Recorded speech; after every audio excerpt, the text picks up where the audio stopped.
Welcome back, everybody. Today I'm going to teach you how to add a search bar in Power BI Slicer. This is incredibly useful when you're working with slicers that contain a long list of items, making it much easier for users to find exactly what they're looking for without endless scrolling. Let's jump right into it. First things first, you'll need to open your Power BI desktop application. Make sure you have a report open that already contains a slicer visual. If you don't have one set up yet, you'll want to create a slicer first before proceeding with these steps. The slicer should be visible on your report canvas, ready for you to work with. Now click directly on your slicer. This action will select the visual and bring up all the options you need to customize it. You'll notice that when the slicer is selected, it's outlined with a border, indicating that it's active and ready for editing. This is an important step because you need the slicer to be in focus for the next options to appear. Next, look towards the upper right corner of that slicer. You'll see three dots arranged vertically, which is the visual header menu.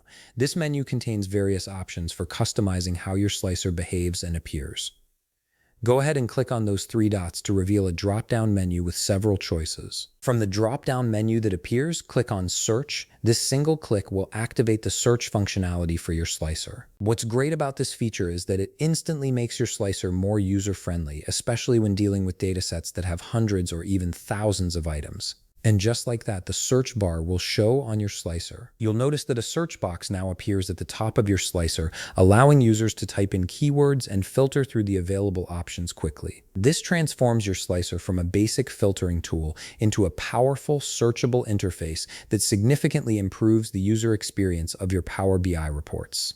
The search bar works intelligently, filtering results as you type, which means users can find what they need in seconds rather than scrolling through long lists.